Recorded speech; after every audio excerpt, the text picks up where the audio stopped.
When a family moved into an old farmhouse in Harrisville, Rhode Island, weird things started to occur. Little did they know that their experiences within the house would become so tragic that a movie would soon be made in order to tell their story. This is the true story behind The Conjuring.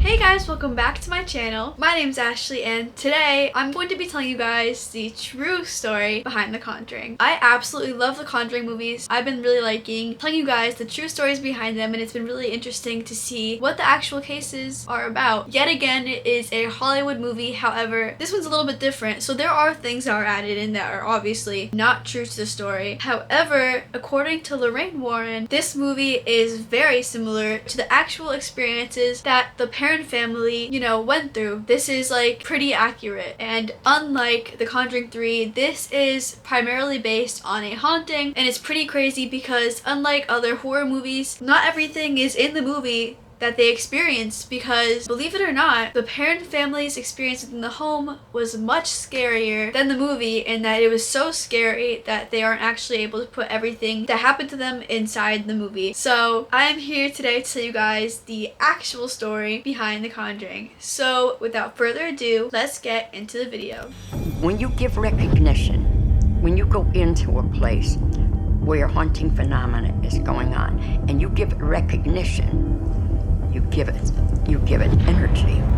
My muscles of my legs started to hurt, and that was the beginning of the pain.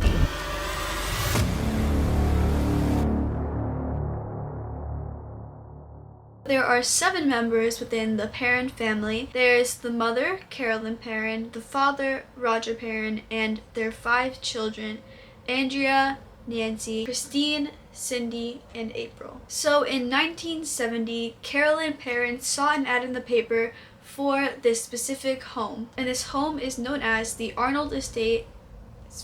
There's a bug in my room. Sorry if you see a fly flying around my room. Just seeing the house, Carolyn was so in love that she put a deposit on it. She loved the idea of having 200 acres of land in a beautiful home. So this house by Carolyn was described to be straight out of the 30s and 40s. There was no modern conveniences, and the house was approximately or around 110 feet long. The day the family moved in was very chaotic. They're moving in a family of 7 while also moving out the previous owners. Christine, which is one of the daughters, was running through the kitchen and to a front hallway and into what then became their dining room. And when she got into the dining room, a man was standing there, and at the time she didn't really think anything of it. She kind of thought that it was just another person in the house. Oh, also it was snowing. It was a snowstorm on top of it being chaotic. Like I said, it was a very busy day, so she really wasn't paying attention to this man. Little did she know that what the family would continue to experience would turn into something much more sinister. On one instance, Carolyn actually met one of the neighbors, and this neighbor said that the previous family that owned the Arnold estate kept their lights on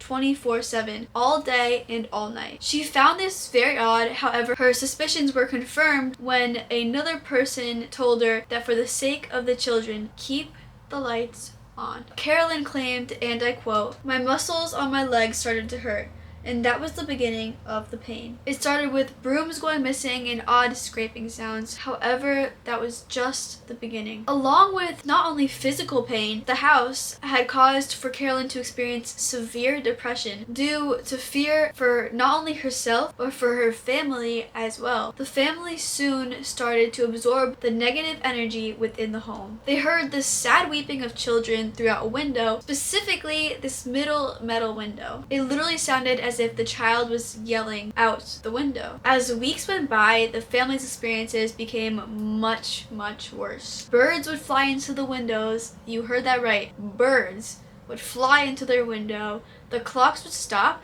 at 3:07 a.m. And I'm pretty sure the movie actually shows that same thing, or around about the same thing. So their landline phones actually had to be replaced as well, due to them being lifted off the cradle, and then when somebody would walk into the room, it would be slammed down, breaking the phone. On top of all of that, blue lights were seen throughout the home as well. Carolyn would feel extreme pain, and when she'd look at her arm, there would be a puncture as if a sewing needle had pricked her skin. Sydney Perron, on one instance, witnessed her freezer door repeatedly open and close, and while that was going on, food and stuff within the fridge would be getting thrown out. And then on top of that, every single night, Sydney would hear the spirits telling her that there were 7 soldiers buried within the walls. The smell of rotten flesh would fill the home, along with along with sounds of shattered glass, and when the family would go look to see if something had broken, there would be nothing there. At 5:15 a.m. in the morning, beds would also be lifted. And as if all of that wasn't actually scary enough, the spirits would tell Nancy to go into the cellar well, or they'd be calling out to her, F that, I don't want to hear no voices. So by this point, Andrea stated that they began to move around the house in pairs due to how scared they were. Like, they didn't want to even be alone, which honestly, I don't blame them. I wouldn't want to be alone either. They literally had somebody wherever they went. When they went to the bathroom, when, I don't know, anything, when they moved across the house. So not only did like the family have their own experiences, their dogs and cats would as well. The dog was apparently thrashing themselves, and then not after long, the dog was dead. And then on top of that, the cats moved out of the house altogether. So the family started to see multiple spirits within the home, and because of this, Carolyn decided that she wanted to look up the history of the home, like dig deeper into what happened on the house, the history of the Arnold estate. Carolyn grew up with a big extensive library, so she loved history, so this wasn't like out of the ordinary for her to be looking into something like this. So she had found that there may have been several deaths on the property, one of them being Miss John Arnold. Miss John Arnold is somebody that was part of the Arnold family,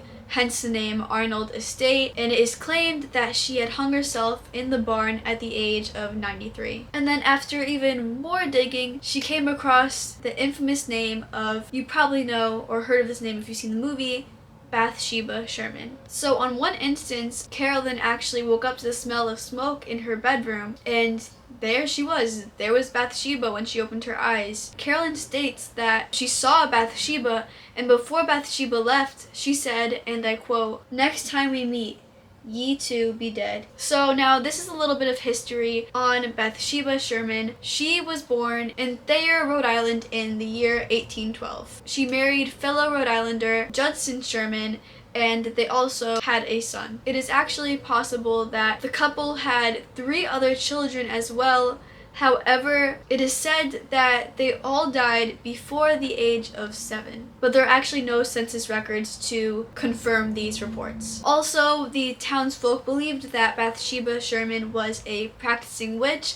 However, there are also no reports to confirm those allegations either. It's only legend and local folklore. However, having lived on a neighboring farm in the 1800s, suspicion grew when a child was in Bathsheba's care and the child mysteriously died. When the baby was examined, it was concluded that there was a mortal wound caused by a large sewing needle that had been impaled at the base of the child's skull. Though the townspeople believed that Bathsheba killed the infant as a offering to the devil, due to insufficient evidence, the court found Bathsheba innocent of any wrongdoing. And despite her name being cleared, the townspeople were not convinced at all. So now going back to the parents' story, Bathsheba, she perceived herself as the mistress of the household, so it is believed that she saw Carolyn as a threat to her position or as like competition. Gradually, after that instance of Carolyn seeing Bathsheba when she woke up, she changed before the family's eyes. She not only started to wear clothes as if she was from another time period, but she also started to use archaic language. At first, the family thought it was due to Carolyn being a natural historian. However, when concerns for Carolyn grew, Ed and Lorraine Warren showed up. And if you don't know who Ed and Lorraine Warren are, which if you've watched my videos, you definitely know who they are, but if not, they are the famous demonologists that had helped thousands of people with their cases, with their hauntings. And there are movies that are created just like this one, The Conjuring 2, The Conjuring 3, Annabelle. There are movies like that that were created based on their stories, and even though they might not be 100% correct, they are based on real things that Ed and Lorraine Warren had investigated. So when Lorraine Warren first went into the home, she started issuing warnings to Carolyn. So Lorraine Warren claims, and I quote, "I knew the house was haunted. All I had to do was walk in it. We just had to find the source." So the investigation started before the night of Halloween in 1973. And it's really weird because the Warrens weren't actually contacted by the Perron family themselves. It's a really weird kind of little story. So the reason why the Warrens were there in the Perron family's home was because a person pretending to be Carolyn Perron called a boy and his paranormal investigation team from a Rhode Island college. When the boy entered the home, his experience was so profound and disturbing that he himself contacted Ed and Lorraine Warren to come and investigate. After a year and a half of investigating at the Perron family's home, the Warrens concluded that a seance was needed in order to help Carolyn. And Andrea Perron, one of the daughters, claims that this seance was so intense that a movie would not have been able to show how scary it really was. It was just simply too much to be portrayed in a film. So in the movie, they do the seance in the basement. However, in real life, it happened in the dining room. A priest and a medium was brought to the house along with the full technician crew in order to film the seance. The medium invited the spirits in, and with doing so, it opened a door to the other side that they were not able to close. And with inviting the spirits, something attacked Carolyn. And after this, it is believed that she was possessed for a short period of time. This thing that came and attacked Carolyn was something that was not from this planet. The thing talked through her in a language that is not even spoken in this world. The thing levitated Carolyn in the chair that she was sitting in. It made her body twist in like a curling position, and even though that position that she was going in was very obviously not good for you, they didn't hear this bug again, I swear to God. They didn't hear any bones crack, and this all happened in a matter of a split second.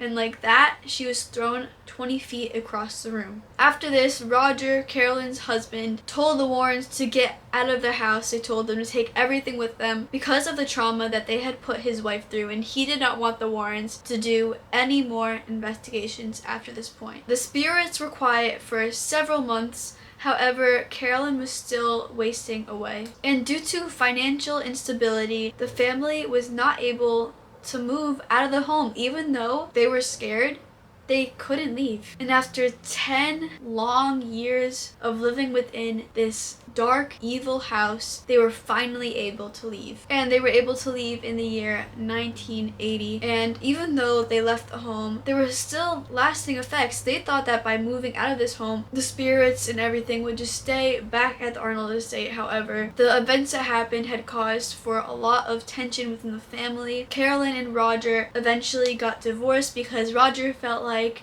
the family was lying to him about their experiences, and then once he started experiencing things, the children and Carolyn stopped talking to him because he wasn't believing them when they would tell him what was going on. So they would argue, and then after that, they had to get a divorce, which is very sad that a house could do that to a family like that. To this day, Carolyn still feels threatened. She would not even go back to the house. She would never even look at it ever again. In fact, she doesn't even want to watch the movie, or I don't even know if she did at the time, but in an interview, she said that she didn't even want to watch the movie because so much happened to her at this house, and it affected her the most out of her whole family. So of course I don't blame her at all.